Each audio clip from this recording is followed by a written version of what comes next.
Welcome all to the Nameless channel, where we tell scary stories appropriate for all ages. Please like and subscribe, but most importantly, enjoy the story.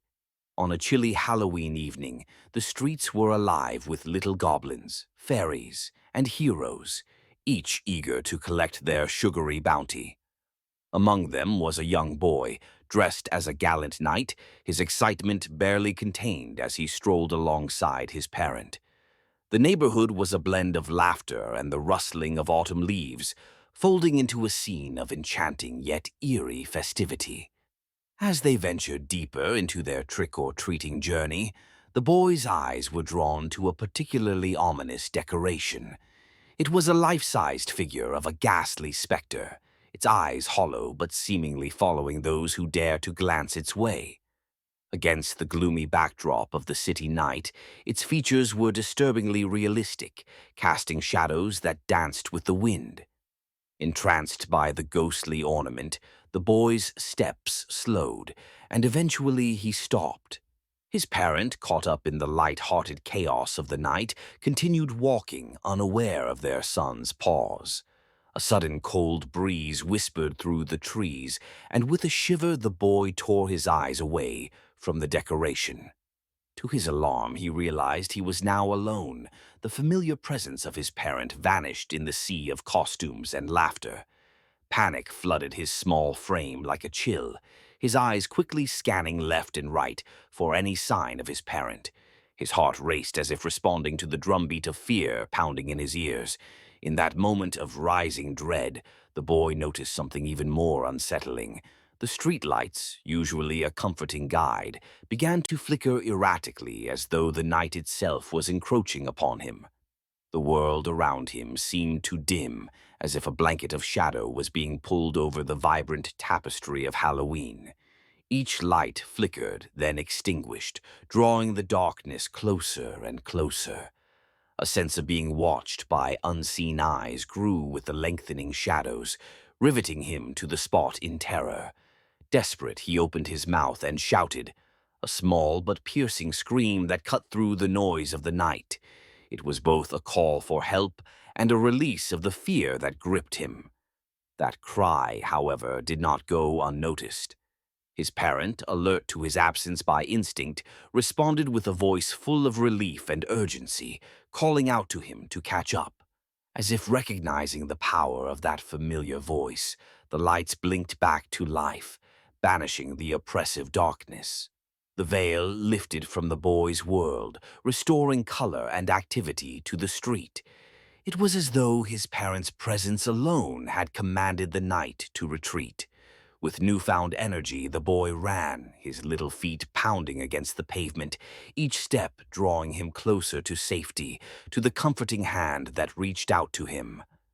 The boy held his parents' hand tightly, a newfound appreciation for the warmth and safety it offered. Their steps are rhythmic, forging an invisible thread of connection amidst the quiet ambiance of their surroundings. Yet, beneath this serene exterior, an unspoken tension lingers as if the evening itself holds its breath, awaiting an unknowable moment. Suddenly, his gaze is caught by the flickering dance of a nearby streetlight. It sputters, casting brief shadows that leap and play upon the pavement before turning off. A moment later, it returns to life, bathed once more in a steady glow. Yet something is amiss. The next streetlight flickers off, then back on, followed by the next. The darkness slowly making its way forward. His small hand tightens its grip on his parents, drawing comfort and courage from the firm grasp.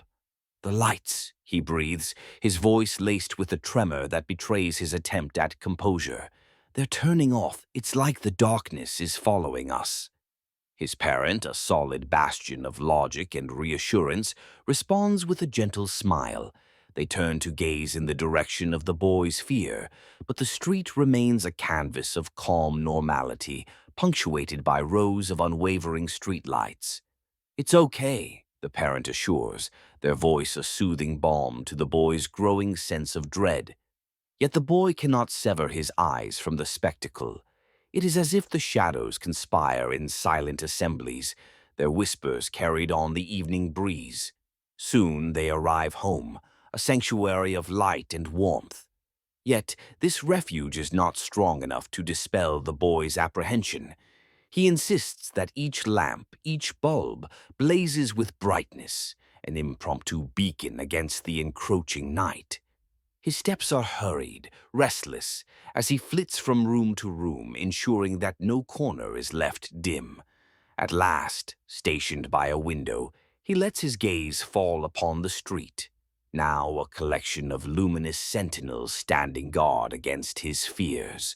He watches, intent and unblinking, as though by sheer determination he might will the world safe once more. As the night deepens, its mystery and silence weave a delicate poetry only the vigilant may hear. Yet even the most resolute sentries must heed the call of rest. The boy retreats to the flickering images of a favorite movie, a faithful companion through many a restless evening. The tale unfolds, its characters and colors wrapping him in a tapestry of familiarity and security. And gradually the weight of the day, of fears both real and imagined, grows too heavy to bear. His eyelids flutter like the whispering wings of a tired bird seeking its nest. As sleep steals over him, the world outside fades into a soft blur, a tapestry of lights holding vigil over the quiet street. The movie continues its tender murmur, a gentle lullaby that serenades him into the landscape of dreams. Suddenly, he stirs awake, the digital clock blinking 3 o'clock a.m., an ominous hour if the tales are to be believed. An inexplicable chill grips him, and his gaze is drawn instinctively toward the window. Curiosity piques, his feet find the floor, and he hesitantly approaches the glass pane. Not a single street lamp casts its glow on the asphalt ribbons winding through the neighborhood. Confusion bleeds into concern, and he fights the heightened pulse fluttering beneath his skin. His senses sharpen, alert for any anomaly. Driven by instinct, the boy darts toward the kitchen where a trusty flashlight waits snug in a drawer. Designed not for such a sinister task but for mundane emergencies of household blackouts, the flashlight feels both reassuring and inadequate in his small hand. Returning to the window, he places his faith in its beam, casting it into the abyss, bathing the outside world in cold, artificial light. The sweeping motion reveals nothing. No figures, no movement. Only the familiar silhouette of trees, their barren branches reaching desperately over sidewalks. Yet, the absence of a visible threat only heightens his dread, for it is what he cannot see that gnaws at him. The stillness of the night is abruptly pierced not by the howl of the wind or the cry of the owl, but by a noise behind him, subtle yet palpable. Curiosity, courage, and fear entwine within him, compelling him to turn. The kitchen light, once a steadfast sentinel against the dark's embrace, is now snuffed out, a foreboding void where illumination once rested. Nerves frayed, his hand trembles as he directs the flashlight over his shoulder and toward the kitchen. Its narrow beam cuts through shadows, delineating nothing out of the ordinary despite the hairs prickling upright on his neck. In that moment of strained silence, the boy becomes acutely aware of his own breathing, each exhale a deathly whisper in an otherwise noiseless night. Rationality wrestles with primal fear, conducting a cacophony within. His parents' comforting presences are elsewhere in the house. Yet, as he attempts to shake off the eerie silence, he realizes the hush is deceivingly profound. The atmosphere in the house is thick, as if packed with the weight of unspoken fears and unseen eyes. Seeking comfort, the boy ventures to call out for his parents, expecting a reassuring reply. His voice echoes slightly, bouncing off furniture, unanswered, dissipating into the void. Inexplicably, the television, a vibrant distraction, switches channels in a frenzy before surrendering to static grumbling. The random chaos of sound and light draws his gaze, momentarily holding him in place, before a blanket of blackness consumes the screen with a curt, final click. Anxiety morphs into a tangible tension as reality bends under the low hum of silence. The boy calls again, a slight tremor in his voice, a note of urgency. His plea is met only with silence, a deepening chasm of quietude that swallows expectation. The only beacon now, in a room that seems colder with each breath, is the living room light above him.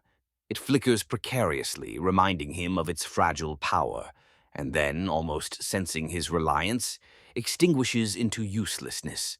Left with his thoughts and a flashlight, his sole line of defense against the encroaching dark, his hands grapple for its switch. The beam pierces the inky blackness, a conspicuous, slender line painting transient shadows against the walls. It offers a fleeting semblance of security, yet highlights the solitude of his predicament. As he sweeps the light around, the room obliges, revealing only the known contours of furniture, staunchly devoid of reassurance or threat. Silence is oppressive, but it fragments as a sound. Unlike the residence's usual hushed presence, emerges, a scratching, tentative, yet deliberate. It carries with it a spine-chilling premonition, building layers of unease with each cycle. His heart quickens, a pounding drum that seems to sync with an escalating dread, though aware of his potential misjudgment. He wishes to reach for the safety of light, the warmth of an adult's embrace, the mundanity of conversed words. Yet he remains stationed, challenged by anticipation and fear, each breath shallow and calculated. The flashlight suddenly betrays him, sputtering out. Complete darkness and immense impenetrable black envelops him. Thank you all for listening to tonight's story, and if you enjoy, please like, share, and subscribe. Also, let us know in the comments if there's anything scarier than being alone in the dark. Please visit our page for more stories, and as always, have a spooky night.